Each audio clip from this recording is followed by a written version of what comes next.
Hello प्यारे दोस्तों, कैसे कह दिया कि आज छुट्टी हो सकती है। छुट्टी नहीं हो सकती। जब मैंने कहा था कि रोजाना क्लास होगी तो होगी, थोड़ी एक टेक्निकल डिफिकल्टी आ गई थी जिसके वजह से क्लास स्टार्ट करने में थोड़ी सी लेट हो गई। Good evening everyone. Kajal Mandal, Jitendra Thakur, Nitish Gautam, Vivek Singh, Anku, Gaurav Chauhan, सारे लोग जल्दी से आ जाए भाई, साइंस की टाइमिंग हो चुकी है। नमस्कार नमस्कार। Munisha, Meena, Tanu Singh, Nitya Shukla, sir come fast, I am waiting. बिल्कुल आ गया, मैं आ गया। Rahul Dev, Gulshan Jamela, Archana Ruhela, Pradyum, Neeraj Nishad, Pataria, Neha army girl, good evening good evening good evening. Daily class होती है भाई, डेली क्लास होती है every day at 10 PM। Science की क्लास आपकी होती है एंड मैं Amit Singh, faculty of science, आप सबके सामने कोशिश ये करता हूं कि रोजाना 30 या 40 सवाल आपसे डिस्कशन करवा लूं पूरे तरीके से, ताकि एसएससी जीडी की जो अपकमिंग एग्जामिनेशन है उसमें आप एकदम फोड़ के आओ, अपनी बिगुल बजा के आओ। चलिए स्टार्ट करते हैं आज का अपना सेशन। सारे लोग एकदम से जल्दी से शेयर करेंगे भाई, शेयर कर दो जल्दी से, लाइक और शेयर कर दो बच्चों, सारे जल्दी से लाइक और शेयर कर दें। Good evening good evening good evening. चरण स्पर्श, नमस्कार नमस्कार, सभी को नमस्कार है भाई। सत्येंद्र, गरिमा, प्रशांत, सोनम, ऋतिका, जेम्स, हर हर महादेव भाई, हर हर महादेव का नाम लेके जल्दी से स्टार्ट कर दें। सर खुशी हुई आपको देख करके, मुझे भी बहुत खुशी होती है यार आप सब लोगों के सामने आके, और मुझे उम्मीद है कि रात के 10 बजे जब मैं सामने आता होऊंगा तो आप सबको भी सेशन के अंदर जो डिस्कशंस होती होंगी उनमें आनंद तो आता ही होगा।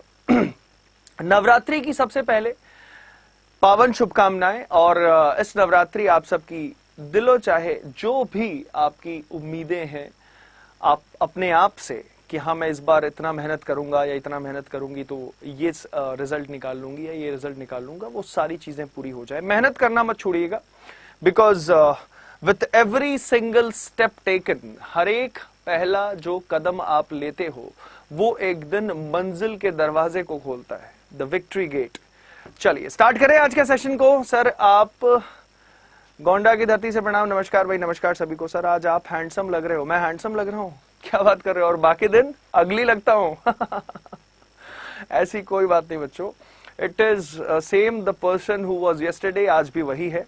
चलिए कुछ लोग गुड नाइट भी कह रहे हैं, कुछ लोग गुड मॉर्निंग, कुछ लोग गुड इवनिंग भी कह रहे हैं। नमस्कार नमस्कार, सादर प्रणाम। अतुल सिंह जी नमस्कार। Ritika, James good evening good evening good evening good evening good evening good evening good evening good evening good evening and good evening. चलो भाई 460 लोग हैं, अब जल्दी से इस सेशन को शेयर भी करिए, आगे तक बढ़ाइए और स्टार्ट करते हैं। आज का जो सेशन है किडनीज के ऊपर है, तो ये मत सोचना कि आज का सेशन नॉर्मल सा सेशन होने वाला है। हर एक सेशन में कुछ ना कुछ इंपॉर्टेंट और खास रहती है, और आज के सेशन में वृकों के ऊपर, किसके ऊपर? वृकों के ऊपर आज पूरी डिस्कशन होने वाली है।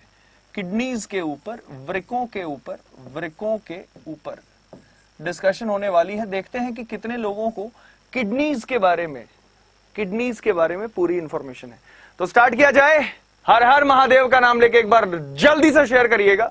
स्टार्ट करते हैं। पहला सवाल, मानव उत्सर्जन प्रणाली में शामिल हैं कौन कौन से लोग? A pair of kidneys and ureters, गुर्दे और मूत्रवाहिनी की एक जोड़ी, एक मूत्रमार्ग, एक मूत्राशय, या ऊपर के सभी। तो अगर हम देखें तो वृक्क हमें दिखती कैसी है? ऐसी। दूसरे तरफ एक वृक्क दिखती है हमें ऐसी दिखती ना, ऐसी दिखती है। उसके बाद एक ये आ गई, एक आपकी ये आ गई,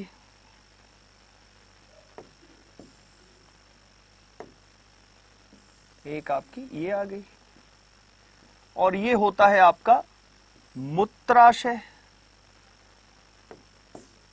ये आपका होता है मूत्राशय, और मूत्राशय से एक मूत्र मार्ग निकलता है। तो दो होते हैं हमारे गुर्दे, दो होती है हमारी मूत्रवाहिनी, एक होता है हमारा मूत्राशय और एक होता है मूत्र मार्ग। मतलब एक मूत्र मार्ग जो कहा गया है वो भी सही है, एक मूत्राशय कहा गया है वो भी सही है। गुर्दे और मूत्रवाहिनी की एक जोड़ी, मतलब गुर्दे भी एक जोड़े होते हैं और मूत्रवाहिनी भी एक जोड़े होते हैं। तो ये रहे आपके गुर्दे जो एक जोड़े हैं, ये रहे आपके मूत्रवाहिनी जो एक जोड़े हैं, ये रहा आपका मूत्राशय, और ये मूत्रमार्ग कहा जाता है। इसे हम मूत्रमार्ग या यूरेथ्रा भी कहते हैं। मतलब पहले सवाल का सही जवाब ऑल ऑफ दीज होगा। मुझे उम्मीद है सभी ने ऑप्शन नंबर डी ही या ऑप्शन नंबर 4 ही मारा है। बिल्कुल सही। जल्दी जल्दी जल्दी जल्दी क्लास को शेयर करो, शेयर करो। जितने ज्यादा शेयर करोगे उतने ज्यादा कंपटीशन में जवाब दोगे, है ना, वरना 500 में क्या मजा आएगा यार। अगला सवाल, गुर्दे का रंग क्या है? What is the colour of kidney? लाल, हरा लाल, भूरे रंग मतलब रेडिश ब्राउन, या फिर मैजेंटा। यहां देखिएगा, मैजेंटा कलर का होता है, भूरा लाल होता है, ग्रीन हरा होता है, और या फिर लाल होता है। तो किडनी को अगर आप देखोगे, अगर आपने कभी किडनी देखी होगी, हकीकत में नहीं, मतलब गूगल वगैरह पे ही अगर आपने कभी किडनी देखी होगी, तो इसका जो रंग होता है वो कैसा होता है? इसका जो रंग होता है कैसा होता है? इसका जो रंग होता है कुछ ऐसा भूरा लाल होता है, कुछ ऐसा। इसका साइज बढ़ाया जाए, साइज शायद इतनी ही बढ़ेगी। तो ये बच्चों आपकी वृक्क है। 170 ग्राम का एक होता है।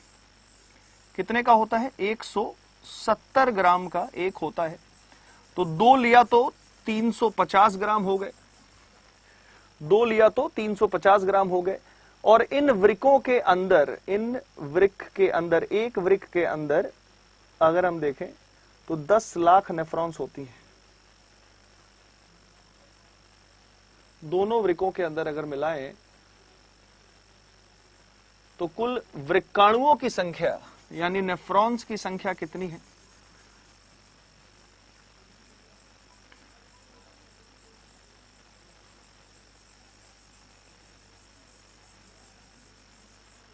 ठीक है।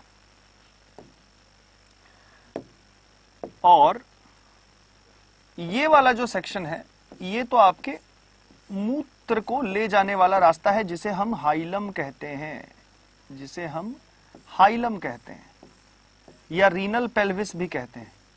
तो ये मूत्र के जाने का रास्ता है, ये मूत्र के जाने का रास्ता है, ये मूत्र के जाने का रास्ता है। ठीक है। अब इसी में जगह जगह रीनल पिरामिड्स भी बने हुए हैं, कुछ इस तरीके। इसे हम रीनल पिरामिड्स कहते हैं। ठीक है। तो ये सारे आपके हो गए, ये सारे हो गए आपके मेड्यूला। ये किडनी का मेड्यूलरी रीजन कहलाता है। और बाहर वाला जो हिस्सा है, ये बाहर वाले जो हिस्से हैं, इसमें इसको हम कॉर्टेक्स कहते हैं। इसको हम क्या कहते हैं? कॉर्टेक्स कहते हैं। और इस कॉर्टेक्स रीजन में ही कितने तो 20 लाख वृक्काणु, टोटल 10 लाख वृक्काणु पाए जाते हैं। तो ये आपका हो गया मेड्यूलरी रीजन। तो इसको हम लोग ऐसे दिखा सकते हैं मेड्यूलरी रीजन को। तो मेड्यूला अंदर वाले हिस्से को कहते हैं और कॉर्टेक्स बाहर वाले हिस्से को कहते हैं। मतलब एक वृक्क के 2 हिस्से हैं, बाहर वाला कॉर्टेक्स और अंदर वाला मेड्यूला। बाहर वाला कॉर्टेक्स और अंदर वाला मेड्यूला।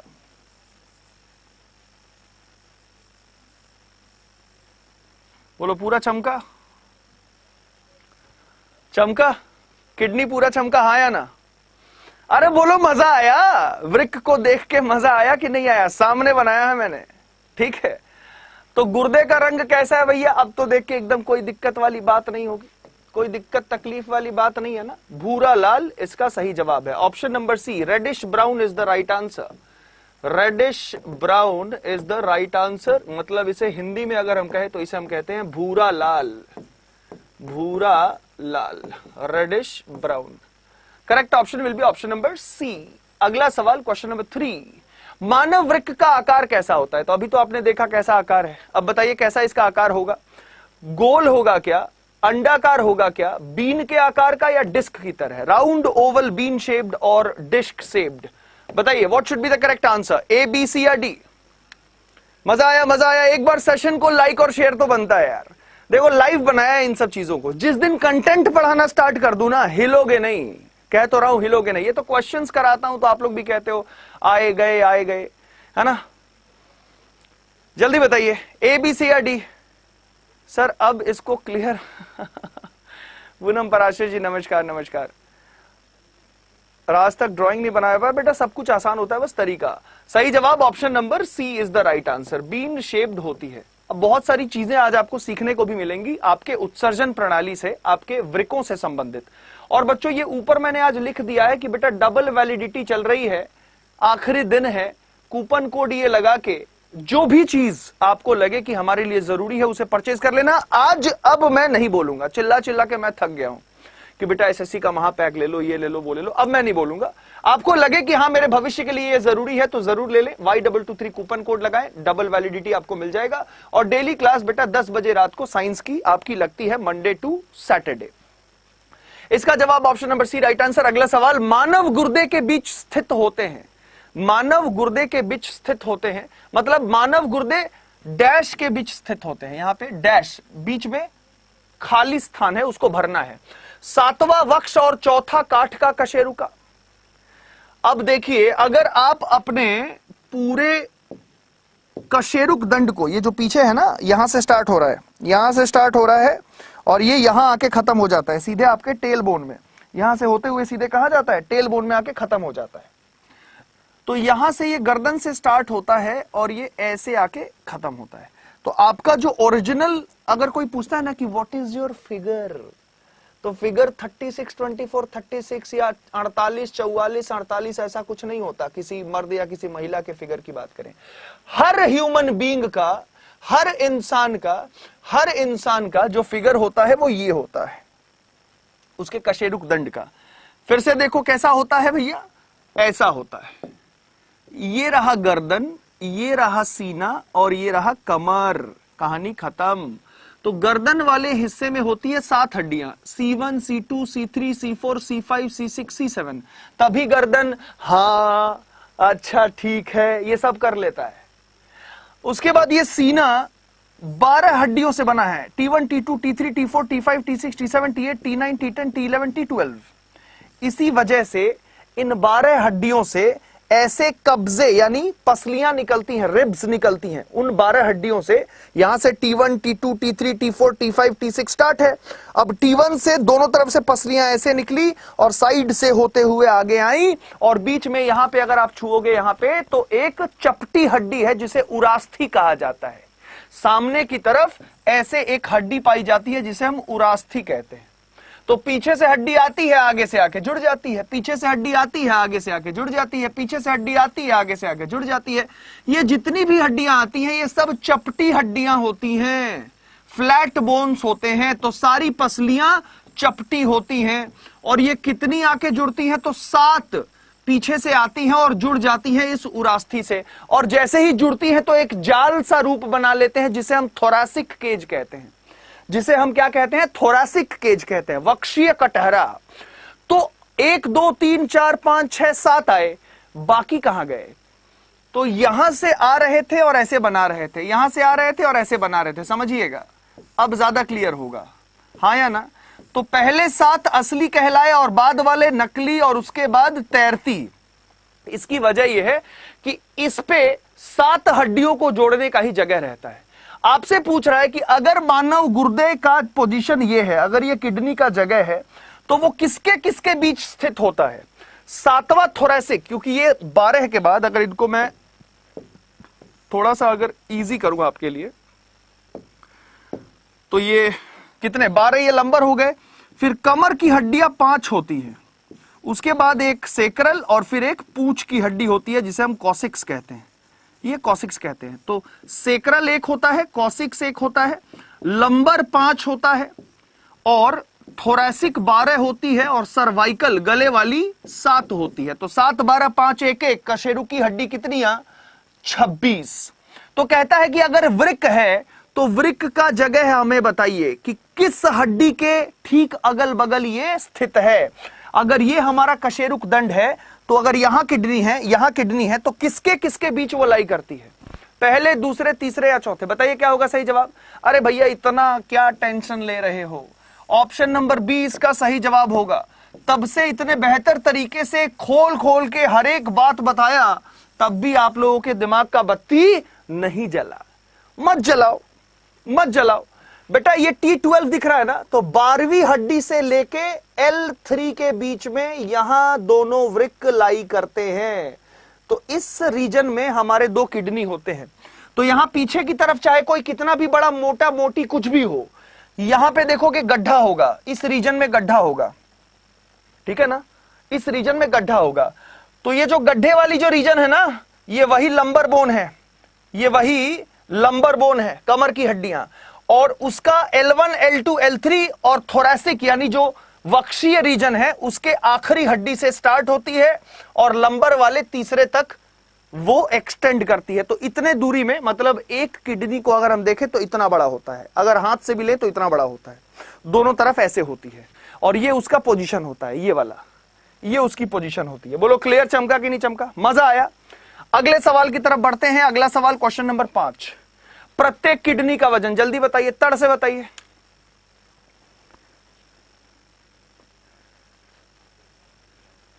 विकास तिवारी, मनोज धांगड़, विराट कोहली, वासुदेव मीना, नौटंकी queen Khushi, Ritika James, cage जो किडनी और पार्ट्स को कवर करती है। बिल्कुल। नित्या शुक्ला, जल्दी जल्दी जल्दी बताइए, what should be the correct answer?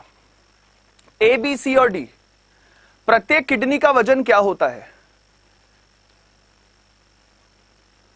अभी बताया ना 170 ग्राम एक का, तो 2 का 350 ग्राम औसतन मान ले लेते हैं। सही जवाब होगा 120 से 170 gram. Correct option is option number A. अगला सवाल क्वेश्चन नंबर 6। बायां गुर्दा दाएं से थोड़ा ऊंचा होता है क्योंकि? बायां गुर्दा दाएं से थोड़ा ऊंचा होता है क्योंकि कार्डियल नॉच। कार्डियल नॉच मतलब क्या होता है पता है? अब अगर आपने बाएं फेफड़े को कभी देखा होगा, बाएं फेफड़े को कभी देखा होगा तो बायां फेफड़ा ऐसे दिखता है, थोड़ा सा अंदर की तरफ दबा हुआ दिखता है, और दाहिना फेफड़ा अपना ठीक मौज में रहता है। तो बाएं फेफड़े को कष्ट क्यों झेलना पड़ा? क्योंकि यहां होती है हमारा दिल, जो आप लोग कहते हैं आपके पास है। बेटा तेरा दिल तेरे ही पास है, किसी का दिल किसी के पास नहीं होता। भगवान न करे किसी का दिल किसी के पास ले जाना पड़े तो उसे हार्ट ट्रांसप्लांट कहते हैं, जो कि इतना आसान नहीं होता। तो ये गानों में जो सुर छेड़ देते हो ना कि मेरा दिल भी कितना पागल है, अरे बेटा दिमाग पागल हो सकता है, वेव्स घूम सकते हैं, दिल में ब्लॉकेज, फेलियर, अटैक, ये सारी चीजें होती हैं। किन भावनाओं में पड़े हो, अरे क्या गुंडा बनोगे, एक पिक्चर का डायलॉग है ना। तो यार ये जो जितनी हवाई बातें चलती हैं वो अलग है। हकीकत ये है कि हृदय, मेरा दिल बाईं तरफ है। पगला उगला गए हो क्या? हृदय एकदम बीचों बीच होता है बच्चे, बीचों बीच वेंट्रल पोजीशन पे, और हल्की बाईं तरफ मुड़ी होती है, हल्की बाईं तरफ मुड़ी होती है, ना कि दिल बाईं तरफ ही होती है। मेरा दिल तो दाहिने तरफ है, अरे बेटा सबका दिल बीचों बीच है, हल्की सी बाईं तरफ मुड़ी होती है, और ये बाईं तरफ मुड़ी होती है जिसके वजह से एक कार्डियल नॉच पड़ जाता है, मतलब एक दबा हुआ सा एहसास, एक दबी हुई जगह का निर्माण होता है, इसे कहते हैं कार्डियल नॉच। तो इसका तो गुर्दा से कोई संबंध नहीं है, तो पहला ऑप्शन गलत। दूसरा, लीवर द्वारा अधिक जगह घेरी जा रही है। ओके, तो अगर आप बाएं फेफड़े को देखें, अगर आप बाएं फेफड़े को देखें तो ये बायां फेफड़ा लंबा दिख रहा और दाहिना फेफड़ा छोटा दिख रहा। हाँ या ना? बोलो हाँ या ना? अरे भाई देखो, साथ रहोगे, जवाब देते चलोगे तभी मजा आएगा। ये जितने लोग हैं ये हंस ज्यादा रहे हैं, जवाब कम दे रहे हैं, या तो हमारे विज्ञान में मजा नहीं आ रहा। देखो जब मैं पढ़ाऊं और बैकग्राउंड में इमेज बनता चले, बेटा वही विज्ञान है, वही हकीकत है, और तब तुम सीख रहे हो ना। तो क्या कहते हैं, दिल गार्डन और पेट समंदर तो वो रहेगा ही, ठीक है ना। और दिल गार्डन गार्डन हो गया, अरे भाई इतना सा दिल, उसमें 4 कंपार्टमेंट, 75 वेन्स और आर्टरीज घुसी हुई है, और तुम्हारा दिल में गार्डन घुस रहा है, मतलब तवज्जो तो देखिए अगले का। बायां जो फेफड़ा होता है वो लंबा होता है दाहिने फेफड़े से। वजह यह है कि दिल थोड़ा सा दबाता है, बोलता है कि चल ना थोड़ा एडजस्ट कर, तो ये लंबा हो जाता है। लेकिन वजन में राइट फेफड़ा। अब बोलोगे सर लेफ्ट दिखा के राइट बोल रहे हो, अरे भैया ये मेरा फेफड़ा नहीं है, मेरा फेफड़ा मेरे पास है। तो जब भी हम किसी दूसरे का फेफड़ा देखते हैं तो उसका बायां मेरा दायां, मेरा दायां उसका बायां, हाँ या ना। तो ये हमारे लिए लेफ्ट लंग हो गया और ये हमारे लिए राइट लंग हो गया। तो दाहिने फेफड़े का वजन ज्यादा क्योंकि उसके साइज में कोई कमी नहीं हुई है, लेफ्ट लंग का वजन कम क्योंकि इसके साइज में कमी आई है। और नीचे ठीक दाहिने ओर हम जानते हैं कि शरीर की सबसे बड़ी ग्रंथि भैया यकृत रहते हैं। कौन रहते हैं? भैया यकृत रहते हैं, लीवर भैया रहते हैं नीचे। अब लीवर भैया नीचे से बोलते हैं ज्यादा ऊपर नहीं चल, ज्यादा नीचे नहीं आने का, चल मेरा सबसे बड़ा इंपॉर्टेंट काम है, तो वो नीचे आने नहीं देता। लीवर ऐसे पुश करता रहता है, पुश करता रहता है, समझ रहे हो। तो लीवर के एडजस्टमेंट के वजह से राइट लंग का साइज छोटा, मतलब गुर्दे से दूसरे नंबर ऑप्शन का भी कोई लेना देना नहीं है भैया, दूसरा नंबर भी गया। तीसरा कहता है बायां गुर्दा दाएं से थोड़ा ऊंचा होता है। भैया जवाब अब देना पड़ेगा, मामला धीरे धीरे बढ़ रहा है। अगर बाएं गुर्दा की बात की जा रही है कि बायां गुर्दा दाएं से थोड़ा ऊंचा है, तो गुर्दा तो बेटा यहां ना, तो बायां मतलब कौन सा? ये वाला। और बाएं साइड में कौन है? स्टमक है। और दाहिने साइड में कौन है? लिवर है। तो ये दाहिना गुर्दा और ये बायां गुर्दा, तो दाहिने साइड में लिवर है, बाएं साइड में अमाशय है। तो कहता है कि मानव, कहां गया, बायां गुर्दा दाएं से थोड़ा ऊंचा है, मतलब ये वाला थोड़ा ऊंचा है। तो ये नीचा क्यों है? ये नीचा इसलिए है क्योंकि इस साइड में कौन है? यकृत भैया हैं। तो यकृत भैया ऊपर है, तो उस लीवर उस गुर्दे को थोड़ा नीचे ही रहना पड़ेगा। लेकिन यहां बाएं साइड में अमाशय भैया थे जो कि खुद जे आकार के थे, तो ये बोले कोई बात नहीं, थोड़ा जगह ले ले। तो बायां गुर्दा ऊपर होगा, दाहिना गुर्दा देखो नीचे की तरफ। बायां गुर्दा दाहिना गुर्दा जो है, बायां गुर्दा दाएं से थोड़ा ऊंचा होता है, बायां जो होता है दाहिने गुर्दा से ऊंचा होता है, लेकिन वही दाहिने साइड में नहीं होता। इसका रीजन क्या है? ऑप्शन नंबर बी ही इसका सही जवाब है। इसका सही जवाब option number B is the right answer. ध्यान रखिएगा, लीवर के एडजस्टमेंट के वजह से, इस लीवर के एडजस्टमेंट के वजह से, क्योंकि वहां पे लीवर प्रेजेंट है ना, तो लीवर है तो किडनी अब इसके नीचे होगा। लीवर है तो अब किडनी इसके थोड़ा सा नीचे होगा। अब देखो बोर्ड को और नीचे ले जाना पड़ता, लेकिन वो सही जगह नहीं था, तो इस किडनी के नीचे जा रहा होता।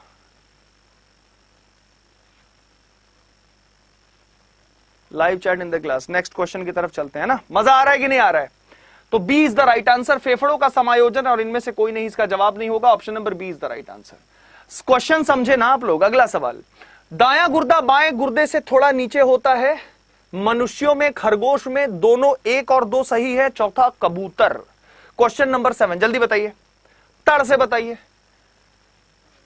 दायां गुर्दा बाएं गुर्दे से थोड़ा नीचे होता है, मतलब पिछला सवाल जो पढ़े थे उसी का मतलब यही है। बायां गुर्दा दाएं से थोड़ा ऊंचा होता है, या फिर हम लिख दे दायां गुर्दा बाएं गुर्दे से थोड़ा नीचे होता है। तो किस में? मनुष्यों में, इन ह्यूमंस। कोई दिक्कत वाली बात नहीं, option number A is the right answer. और ये जो कुछ लोग हैं, मनोज धंगड़, ये सब, अरे भैया क्या दिक्कत है, इतना रोने वाला चेहरा काहे बनाते हो? हमारे चेहरे पे बम गिरा हुआ है, अलकतरा लगा हुआ है, या फिर बहुत बुरे से दिखते हैं, भयानक, डरावने से। इतना रोते क्यों रहते हो? खुशी के साथ रहिए भाई, मजे लीजिए क्लास का। सवाल देखिए जिसमें आपको जानकारी भी मिल रही है। कहता है सफेद रेशेदार संयोजी उत्तक से बना सख्त सुरक्षात्मक आवरण। वाह क्या बात है। सफेद रेशेदार संयोजी मतलब व्हाइट फाइब्रस कनेक्टिव टिश्यू। देखो यही लिखा होगा, tough protective covering made up of white fibrous connective tissue. सफेद रेशेदार संयोजी उत्तक से बना सख्त मतलब रिजिड और सुरक्षात्मक आवरण क्या है? ग्लाइसन कैप्सूल। ग्लाइसन कैप्सूल बेटा हेपेटोसाइट यानी यकृत की कोशिका का बाहरी आवरण है।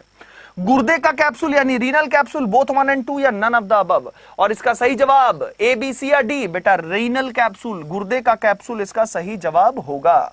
Option number B is the right answer. अगला सवाल, किडनी के बाहरी क्षेत्र को क्या कहा जाता है? तो किडनी के बाहरी क्षेत्र को मैंने बताया था आपको डायग्राम में, अगर याद होगा तो ठीक है, नहीं याद होगा तो अभी देख लो। इसे कहते हैं हम कॉर्टेक्स और इसे कहते हैं हम मेड्यूला। चलोगे MEDULLA, मेड्यूला। तो बाहर वाले रीजन को हम लोग क्या कहते हैं? कार्टेक्स। अंदर वाले को क्या कहते हैं? मेड्यूला। देखते हैं सवाल में यही पूछा था ना, सवाल में क्या पूछा था कि किडनी के बाहरी क्षेत्र को क्या कहा जाता है, तो किडनी के बाहरी क्षेत्र को क्या कहा जाएगा, कॉर्टेक्स कहा जाएगा। Option number B is the right answer, ठीक है ना। एपिथेलियम तो बाहरी सतह को कहते हैं, रीनल कैप्सूल कवरिंग को कहते हैं और मेड्यूला अंदर वाले भाग को कहते हैं, तो ऑप्शन नंबर बी ही सही जवाब होगा। अगला सवाल, मानव शरीर में पोडोसाइट कोशिकाएं कहां पाई जाती हैं। अब ये भैया मैं आपको हिंट देता हूं कि ये वृक्काणु से पूछा गया सवाल है।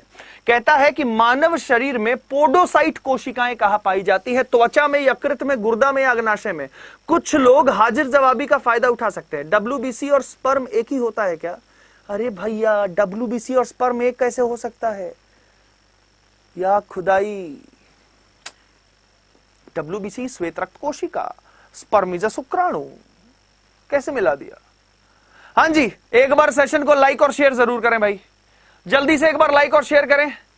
आज पता नहीं आप लोगों में वो अंदर से ऊर्जा नहीं दिख रही हमें, तो इसका मतलब है उस नतीजे को देखते हुए 10:37 हो चुके हैं, तो मुझे लगता है कि अब क्लास को जल्दी खत्म कर देना चाहिए। आज आप लोगों में तो इंटरेस्ट है नहीं उतना पढ़ने का, तो मैं ज्यादा अब समझाऊंगा नहीं, डायरेक्ट क्वेश्चंस कराते जाता हूं। मानव शरीर में पोडोसाइट कोशिकाएं कहां पाई जाती हैं, तो कभी अगर आपने वृक्काणु के ढंग से किसी डायग्राम को देखा होगा, वृक्काणु के किसी डायग्राम को अगर ढंग से देखा होगा, किसी ने अगर कभी आपको पढ़ाया होगा तो अच्छी बात है, अगर नहीं पढ़ाया है तो बेटा आज पढ़ लो, मौका है।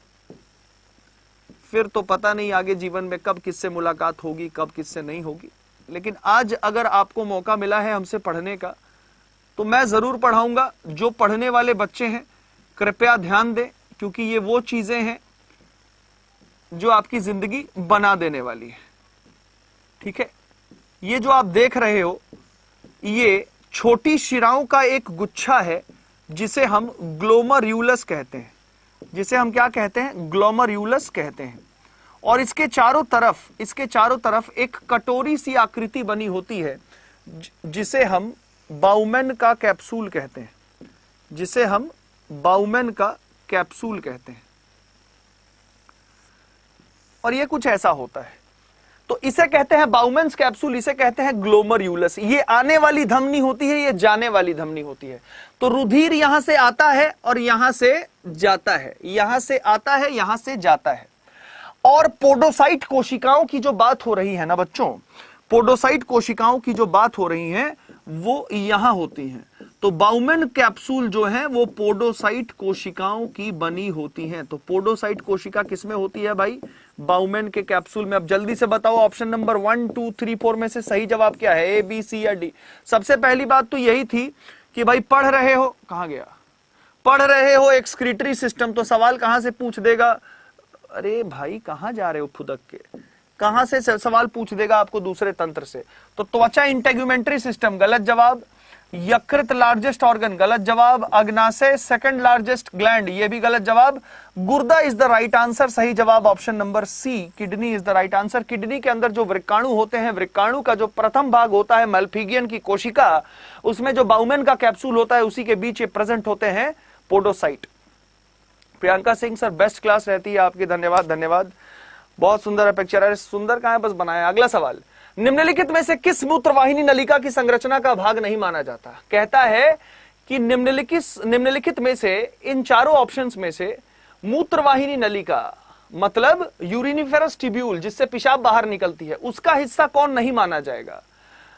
तो Bowman capsule, convoluted tubule, Henle's loop, collecting duct. जल्दी से बताइए, आसान सा सवाल, तड़ से बताइए।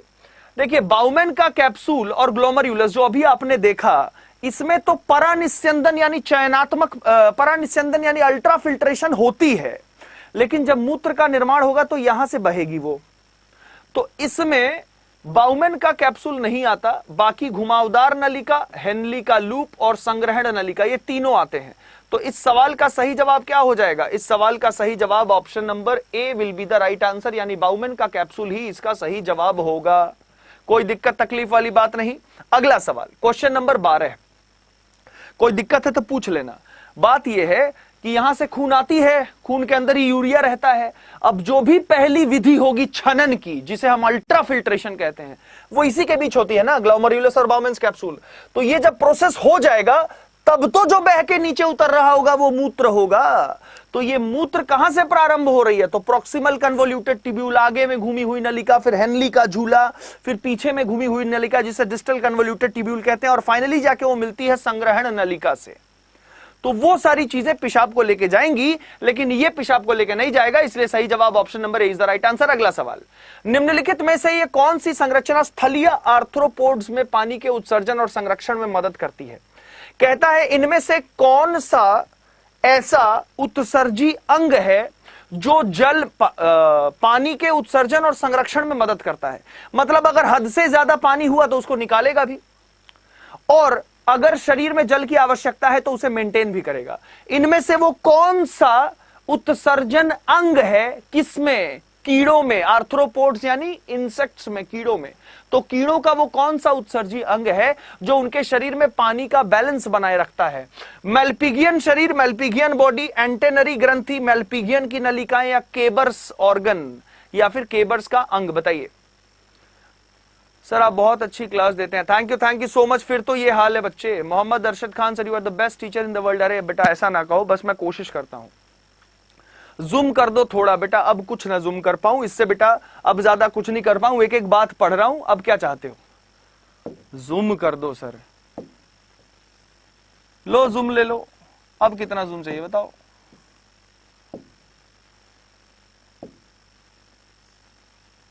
Zoom in. अरे जूम काहे नहीं हो रहा?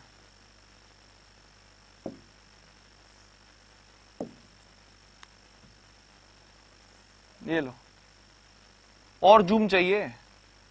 अब तो दिख रहा है, दिख रहा है कि नहीं दिख रहा है? सर आप क्या क्या कह रहा है ये?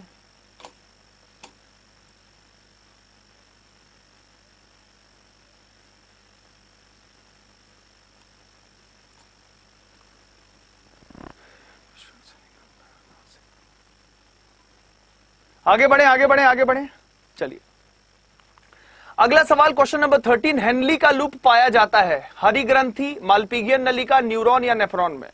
हेनली का झूला, जो आपने अगर कभी वृक्काणु को पढ़ा होगा, भगवान ने कभी सद्बुद्धि दी होगी कि यहां पढ़ लेना चाहिए, तो हेनली का झूला कुछ ऐसा दिखता है, वृक्काणु का हिस्सा होता है। कहता है हेनली का लूप पाया जाता है किसमें? ग्रीन ग्रंथि, हरित ग्रंथि में, मेल्पिगियन की नलिका में, न्यूरॉन में या नेफ्रॉन में? तो हेनली की नलिका किसमें पाई जाती है बेटा? नेफ्रॉन में पाई जाती है, ना कि न्यूरॉन, मेल्पिगियन नलिका या हरित ग्रंथि में। सही जवाब option number D is the right answer. अगला सवाल, हमारे शरीर में नाइट्रोजन युक्त अपापचयी अपशिष्ट किसके उत्पाद हैं? कार्बोहाइड्रेट्स के, प्रोटीन के, लिपिड के या विटामिन के? कहता है शरीर में जो ये उत्सर्जी सामग्रियां तैयार हो जाती हैं, ये किसके उत्पाद हैं? कार्बोहाइड्रेट के, प्रोटीन के, लिपिड के या विटामिन के? Nitrogenous metabolic wastes in our body are the products of carbohydrates, proteins, lipids और vitamins। एक बार सेशन को लाइक और शेयर जरूर करेंगे बच्चों। A, B, C या D? Question number 14 and the correct answer is option number B, सब वो प्रोटीन के उत्पाद होते हैं। अगला सवाल, क्वेश्चन नंबर 15। मनुष्य क्या है? यूरिकोटेलिक, यूरोटेलिक, मोनोटेलिक या दोनों? बी एंड सी। मानव क्या है? तो मानव यूरिक अम्ल का उत्सर्जी करता है? नहीं।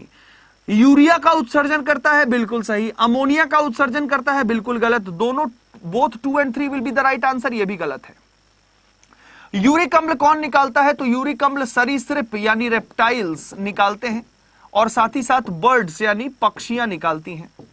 यूरिया कौन निकालता है? ह्यूमन निकालता है। और अमोनिया कौन निकालता है? तो ये हमारे एम्फीबियंस और स्पेशली फिशेस, जो एक्वाटिक होंगे ना, जो जलीय जीव होते हैं, वो ज्यादातर अमोनिया निकालते हैं उत्पाद में। तो सही जवाब option number B is the right answer. अगला सवाल, uric acid is an excretory product of cockroach, sparrow, terrestrial, reptiles, man. 4 option दिए गए हैं, आपको बताना है कि इनमें से सही जवाब क्या है, कि यूरिक एसिड कौन उत्सर्जित करता है। मैंने अभी बताया कि सरीसृप यानी रेप्टाइल्स और पक्षियां उत्सर्जन करते हैं यूरिक अम्ल का। तो बताइए कौन सा ऑप्शन मैं सही मारूं, सोच के बताएं, ए, बी, सी या डी? सर आप बहुत अच्छा बायो कराते हैं, जिससे देखकर हमें बायो साइंस ज्यादा पढ़ने की इच्छा होती है। बिल्कुल बिल्कुल बिल्कुल आया कीजिए। और मैं तो कहता हूं अड्डा जेई या नीट चैनल है, जिसपे डेडिकेटेडली मैं सिर्फ बायो पढ़ाता हूं और वो एक ऐसा प्लेटफॉर्म है जहां से बच्चे डॉक्टर बनते हैं, यानी एमबीबीएस और बीडीएस की तैयारी करते हैं वहां से। इस पूरे भारतवर्ष में अब मात्र एक ही एग्जामिनेशन रह गया है जिससे कोई अगर डॉक्टर बनना चाहता है तो वो डॉक्टर बनता है, और उस एग्जामिनेशन का नाम है नीट। और नीट के लिए अड्डा की एक डेडिकेटेड वर्टिकल, जैसे एसएससी अड्डा है वैसे ही अड्डा जेईई एंड नीट है। उस चैनल पे मैं 360 नंबर का आता है बायोलॉजी नीट में, उस 360 नंबर की बायोलॉजी वहां पढ़ाता हूं। उनमें मैंने अभी सिर्फ पाचन तंत्र के 6 लेक्चर लिए हैं, कुल मिला के 6 लेक्चर लिए हैं अभी तक। पाचन तंत्र के 6 लेक्चर, मतलब 6 घंटे अभी तक पाचन तंत्र पढ़ाया है और अभी 6 घंटे लगेंगे। तो सोच लो कितनी चीजें बताई होंगी और कितने आराम से बताई होंगी। तो अगर आपको मतलब साइंस पढ़ना है, मन है, इंटरेस्ट है, तो उस चैनल को भी सब्सक्राइब जरूर कीजिए। अपने भाई, छोटे भाई या घर में वो लोग जो डॉक्टर बनना चाहते हैं, क्योंकि अब डॉक्टर बनने की कोई हायर लिमिट नहीं है। और अगर आप 10+2 साइंस PCB से हैं तो आप एग्जाम दे सकते हैं, तैयारी कर सकते हैं। किसी भी उम्र में कोई भी अपनी इच्छा आप पूरी कर सकते हो अगर दिल में चाह, मन में लगन है। अगला सवाल भाई, क्वेश्चन नंबर 16 का जवाब तो दे दो भाई। सी महेश कुमार सहनी, बहुत सही जवाब। C is the right answer. A, B और सी, कॉकरोच, स्पैरो और टेरेस्ट्रियल रेप्टाइल्स। ए, बी और सी इसका सही जवाब है। Option number C is the right answer. अगला सवाल, क्वेश्चन नंबर 17, सभी एक नेफ्रॉन में किए जाते हैं सिवाय। नेफ्रॉन में फिल्ट्रेशन, अल्ट्रा फिल्ट्रेशन होता है, ठीक है भाई। ट्यूब्यूलर सिक्रीशन, नालिकीय स्रावण भी होता है, यह भी सही है। यूरिया का संश्लेषण ये यकृत करता है, लिवर करता है। और किस विधि द्वारा? तो ऑर्निथाइन साइकिल, एक चक्र चलाता है जिसे हम ऑर्निथाइन चक्र कहते हैं, जिससे लिवर अमोनिया यानी NH3 को किस में बदल देता है? यूरिया में बदल देता है। और पुनरावशोषण ये नेफ्रॉन का काम है। तो नेफ्रॉन जिस विधि से मूत्र का निर्माण करता है वो विधियां 3 हैं, जिसे हम अल्ट्रा फिल्ट्रेशन, चयनात्मक पुनरावशोषण और नालिकीय स्रावण कहते हैं। तो ऑप्शन नंबर इसमें C is the right answer. Option number C is the right answer, क्योंकि सिवाय पूछा है, मतलब ऑड वन आउट पूछना था, बताना था आपको। अगला सवाल 18वां, कि निम्नलिखित में से किसे एंटी डायूरेटिक हार्मोन के रूप में भी जाता है? मतलब एडीएच किसे कहा जाता है? एडीएच किसे कहा जाता है? तो एडीएच बेटा वैसोप्रेसिन को कहा जाता है। किसको कहा जाता है? वैसोप्रेसिन को एडीएच कहा जाता है। इसका काम है शरीर में जल की मात्रा को बनाए रखना। तो वैसोप्रेसिन इसका सही जवाब होगा। वैसे मैं बात करूं एल्डोस्टेरॉन की, तो एल्डोस्टेरॉन जो होती है वो जल और खनिज का बैलेंस करती है हमारे शरीर में। ये एड्रिनल कॉर्टेक्स, मतलब परिवृक्क ग्रंथि के बाहरी भाग में पाया जाता है। एड्रिनलिन जो है वो इमरजेंसी हार्मोन है। एड्रिनलिन क्या है? ये इमरजेंसी हार्मोन है। ये इमरजेंसी हार्मोन है। ये जल और खनिज का बैलेंस करता है, water and mineral balance, water and mineral balance. और रही बात ऑक्सीटोसिन की, तो ये बच्चे को बाहर निकालने वाला हार्मोन है। इसे पार्चुरेशन हार्मोन कहते हैं। It creates rapid contraction. जो गर्भाशय की मांसपेशियां हैं उसमें इतना ज्यादा संकुचन कराता है कि बच्चा आसानी से बाहर निकलने के लिए मजबूर हो जाता है। तो oxytocin is a parturition hormone. Parturition hormone,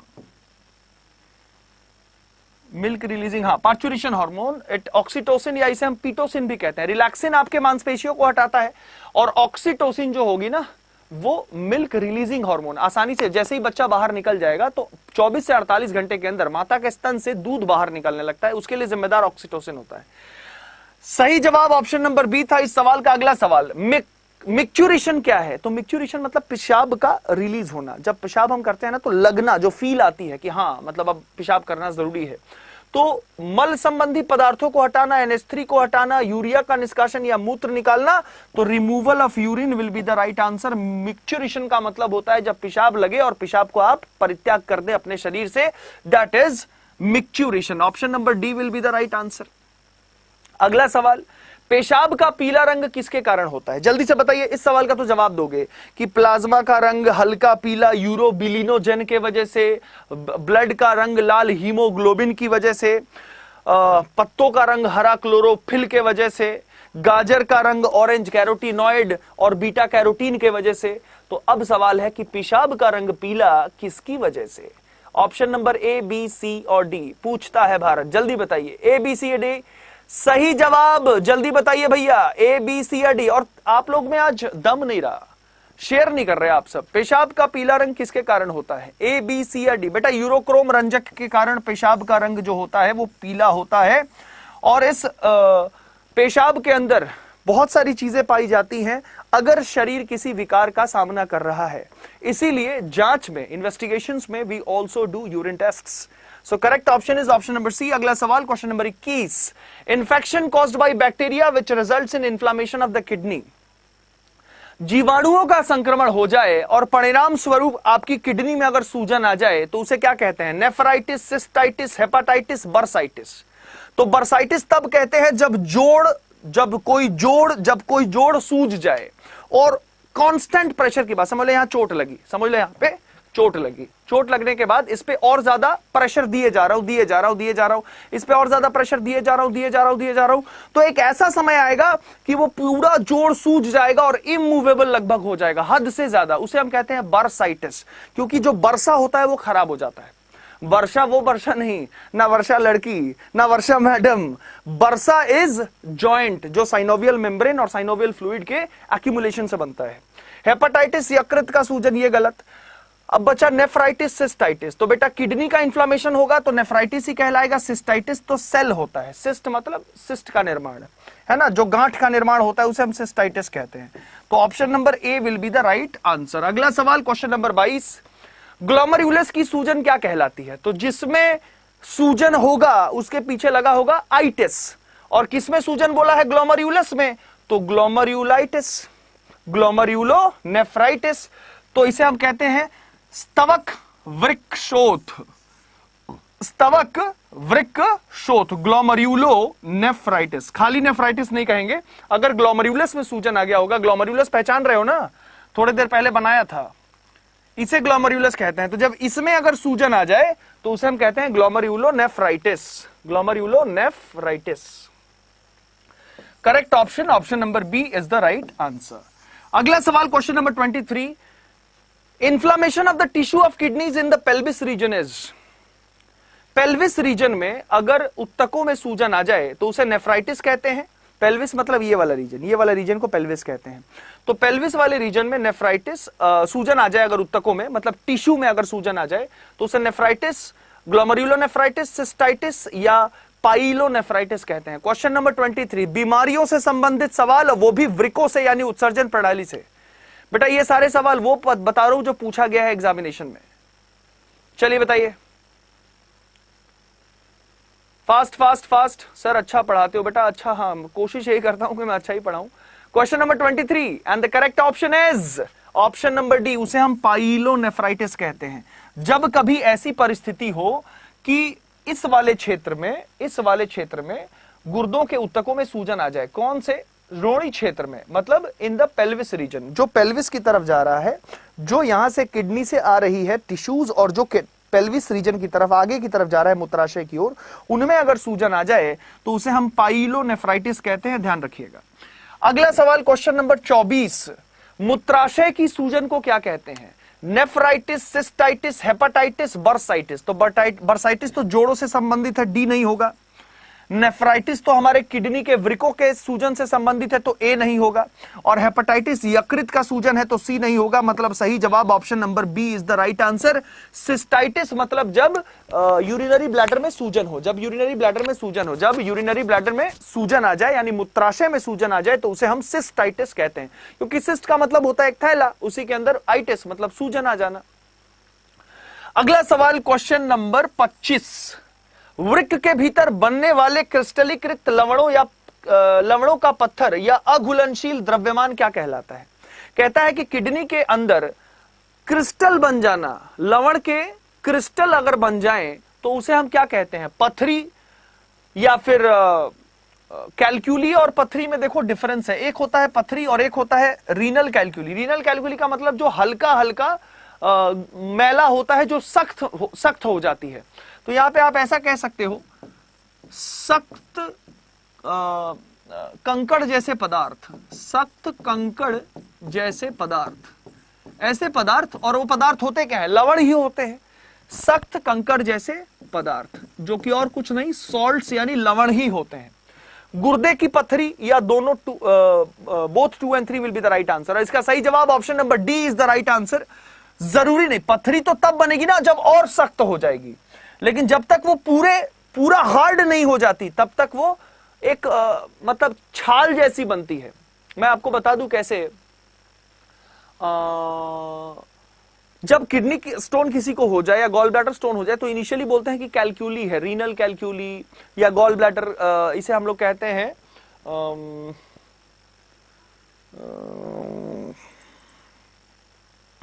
कोलीलिथियासिस। जब पित्ताशय में अगर पथरी हो जाए तो उसे हम कहते हैं कोलीलिथियासिस। तो कोली जो शब्द है ना वो गॉल ब्लैडर से संबंधित है। तो गॉल ब्लैडर में भी अगर कंकड़ कहीं फैल जाए और वो और धीरे धीरे सख्त होने लगे तो वो बाद में पथरी बन जाएंगे, लेकिन स्टार्टिंग में उसे कैलक्यूली कहा जाता है। तो कैलक्यूली और पथरी दोनों की होने की संभावना है। तो option number D is the right answer. अगला सवाल क्वेश्चन नंबर 26, जिस अवस्था में पेशाब की मात्रा अधिक हो जाती है उसे हम क्या कहते हैं? पोलीयूरिया, यूरेमिया, पाईयूरिया, मसूड़े में पीभ पड़ने का रोग। तो देखो, मसूड़े में पीभ पड़ने का रोग को हम पायरिया कहते हैं, तो ऑप्शन नंबर डी तो नहीं होगा। उसके बाद पाईयूरिया क्या होता है? तो पाईयूरिया होता है जब आपके मूत्र में, मतलब पेशाब में मवाद आने लगे, तो वो पाईयूरिया है। यूरेमिया कब कही जाती है? तो यूरेमिया तब कही जाती है, और पूछा क्या है? पेशाब की मात्रा अधिक हो जाना। मतलब यहां पे यूरिन आउटपुट ज्यादा की बात की गई है। तो यूरिन आउटपुट जब ज्यादा हो जाए तो उसे हम कहते हैं पोलीयूरिया। और यूरेमिया कब कहते हैं? तो जब ब्लड में यूरिया की मात्रा बढ़ जाए। जब ब्लड में यूरिया की मात्रा बढ़ जाए। सर हेयर स्टाइल क्यों खराब कर लिया? अरे खराब नहीं कर लिया, सोच रहे थे भाई। तो condition in which amount of urine passed is more is called polyuria. और यूरेमिया जब हमारे मानव रुधिर के अंदर यूरिया की मात्रा ज्यादा हो जाए तो उसे यूरेमिया कहते हैं। बाद में उसी की वजह से वृकाघात यानी रीनल फेलियर भी हो जाती है, किडनी फेलियर जिसे आम शब्दों में कहा जाता है। 4 सवाल और है, बड़ो मजा आ रहा है कि नहीं आ रहा है? अगला सवाल, वह स्थिति जिसमें रक्त में यूरिया की मात्रा बढ़ जाती है, जिसमें रक्त में यूरिया की मात्रा बढ़ जाती है। अभी मैंने बताया ना कि ब्लड में अगर यूरिया कंटेंट बढ़ जाए तो यूरेमिया कहते हैं। कहां दिख रहा है यूरेमिया? खोज के निकालो उसे। Uremia is the right answer. Pyuria मतलब पसका भर जाना, पायोरिया मतलब मसूड़े में मवाद, और पोलीयूरिया मतलब हद से ज्यादा पेशाब होना। तो सही जवाब option number B is the right answer. जितनी बातें मैं बता रहा हूं ना, अगर उसको ध्यान से तू सुनेगा तो हर एक जवाब को देगा, लेकिन तुम तो अपने लगे हो मस्ती में। ऐसे ना निकले एसएससी जीडी के लिए लगातार तैयारी और ध्यान से एक एक बात सुनना पड़ता है। अरे हम भी एक टाइम पे पढ़ते थे, हमारे उम्र के भी लड़के होते थे जो बहुत शैतान होते थे, लेकिन तब भी हम पढ़ाई करते थे। उसके बाद शैतानियत भी उतनी। देख मैं बताता हूं एक ब्रह्मास्त्र रूल जो आज भी मैं फॉलो करता हूं। वो क्या? दबा, ईट हार्ड, दबा के खाओ। जब एनर्जी मिला यूटिलाइज इट, स्टडी हार्ड, दबा के पढ़ो। एक ऐसा मनुष्य जो अभी अपने कह सकते हो शिक्षा वाले फेज से गुजर रहा है, एज से गुजर रहा है, उसके लिए 3 प्रिंसिपल ही होनी चाहिए। पहला ईट हार्ड, दूसरा स्टडी हार्ड, और तीसरा पार्टी हार्ड। अब देख लो, कुछ लोग यहां पे पूछ रहे हैं कि तुम्हारा इंस्टा आईडी क्या है। अब तुम समझ रहे हो ना कि ये कौन से एसएससी जीडी पास करने वाले हैं। अब आप समझ लीजिए, पढ़ने लिखने थोड़ी आते हैं, यहां इनको इंस्टा चाहिए, है ना। फिर कुछ लोग कहते हैं कि सर हमें सर फेसबुक और ये। अरे बेटा, जितना ध्यान इन सब पे दे दोगे जिंदगी बन जाएगी। फिर इंस्टा फेसबुक सबके मालिक बन सकते हो। दबा के पढ़ो, दबा के खाओ, दबा के पढ़ो, दबा के पार्टी करो, मौज करो, फिर दबा के खाओ, दबा के पढ़ो, दबा के पार्टी करो। 3 और सवाल जल्दी करते हैं। निम्नलिखित में से कौन कौन सा आनुवांशिक रोग है? Uraemia, polyuria, एल्कैप्टोन्यूरिया, पाईयूरिया। पाईयूरिया का मतलब तो अभी सुने, जब पेशाब में मवाद आ जाए। पोलीयूरिया मतलब अत्यधिक पेशाब होने लगे। यूरेमिया मतलब ब्लड में यूरिया की मात्रा बढ़ जाए। तो मतलब ए, बी और डी तीनों गलत है। ए, बी और डी तीनों गलत है। एल्कैप्टोन्यूरिया की अगर मैं बात करूं, क्योंकि ये आनुवांशिक नहीं है। एल्कैप्टोन्यूरिया एक ऐसी बीमारी है जिसमें होमोजेंटिसिक एसिड जो है वो ऑक्सीडाइज नहीं होती, क्योंकि उसको ऑक्सीडाइज करने के लिए एक एंजाइम की जरूरत है जिसका नाम है होमोजेंटिसिक एसिड ऑक्सीडेज। अगर उस एंजाइम की कमी हो जाएगी तो एक एल्कैप्टोन नाम का एक कंपाउंड यानी यौगिक बन जाता है। अब जैसे ही ये एल्केप्टॉन पेशाब के साथ बाहर निकलेगा तो वो एल्केप्टॉन जो है वायुमंडल में ऑक्सीजन के कांटेक्ट में आते ही तुरंत पेशाब को काले रंग में बदल देता है। इसीलिए हम इसे काली पेशाब की बीमारी या ब्लैक यूरिन डिजीज भी कहते हैं। तो एल्केप्टॉन जो बनता है जिसके वजह से बीमारी एल्केप्टोन्यूरिया होती है उसको हम ब्लैक यूरिन डिजीज यानी काली पेशाब की बीमारी भी कहते हैं। तो सही जवाब option number C is the right answer. अगला सवाल, एल्केप्टोन्यूरिया एक आनुवंशिक बीमारी है जिसमें होमोजेंटिसिक अम्ल मूत्र के साथ बाहर निकल जाती है। इसमें ज्यादा टाइम नहीं लूंगा क्योंकि अभी जस्ट इसके बारे में बताया था, तो इसका सही जवाब ऑप्शन नंबर बी होगा। मैंने क्या बताया था? होमोजेंटिसिक एसिड। होमोजेंटिसिक एसिड, स्पेलिंग में गड़बड़ी नहीं करना है। अगला सवाल और आज का आखिरी सवाल, वह स्थिति जिसमें मूत्र में मवाद की उपस्थिति देखी जाती है, जल्दी बताइए। वह स्थिति जिसमें मूत्र में मवाद की उपस्थिति देखी जाती है, जल्दी बताइए। गुलशन जयमाला, बाप रे बाप, काहे हुआ भाई? बाप रे बाप क्यों हो रहा है? सब कुछ क्लियर हो रहा है ना अच्छे से, ये जरूरी है, ठीक है। काला काला सूसू, हाँ जी, काला काला सूसू भी हो सकता है अगर आपके ब्लड बॉडी में होमोजेंटिसिक जो एसिड है ना, इसका ऑक्सीडेंट ना रहे। अगर वो कमी हो गई तो सोच लो काली पेशाब होगी, डायरेक्ट एल्केप्टॉन का निर्माण होगा और काली पेशाब होगी। वह स्थिति जिसमें मूत्र में मवाद पाई जाती है, इसीलिए यूरिन टेस्ट हम लोग करते हैं ताकि उससे भी बहुत सारी स्थितियों का पता लग जाता है, और वो है पायूरिया। तो जब पायूरिया मतलब पेशाब में मवाद, पोलीयूरिया मतलब अत्यधिक पेशाब, यूरेमिया मतलब खून में यूरिया, अनीमिया मतलब रक्त का क्षय, एक होता है ग्लाइकोसूरिया, एक होता है ग्लाइकोसूरिया। तो ग्लाइकोसूरिया का मतलब होता है पेशाब में ग्लूकोज, और एक होता है हीमाट्यूरिया, HAEMATURIA। तो जब पेशाब में ग्लूकोज मिले तो ग्लाइकोसूरिया, और जब पेशाब में खून मिले, खून कभी जब बन जाए अंगारे, कहते हैं ना, तो जब पेशाब में खून मिले तो इसे हम हीमाट्यूरिया कहते हैं, और जब पेशाब में ग्लूकोज मिले तो ग्लाइकोसूरिया कहते हैं। तो ये कुछ इंपॉर्टेंट क्वेश्चन थे आपके उत्सर्जन प्रणाली से संबंधित। उम्मीद है आप सबको समझ आया होगा, मजा आया होगा। आपकी चुन्नू मुन्नू टॉपिक के साथ अगले सेशन में इंतजार कर रहे हैं वैभव सर। आज आखिरी दिन है डबल वैलिडिटी का, तो उम्मीद बस इतना आपसे है कि अपनी प्रिपरेशन को वाकई में आगे बढ़ाना चाहते हैं और अच्छा पढ़ना चाहते हैं तो पूरी कंटेंट पढ़ने के लिए इस कूपन कोड का इस्तेमाल करते हुए एसएससी का महापैक जरूर खरीद लें। या फिर आपको लगता है कि नहीं सर महापैक नहीं, कोई एक कोर्स खरीद लूंगा या लूंगी, तो बेटा जो जरूरी है वो खरीद लो, लेकिन पढ़ लो और नौकरी ले लो।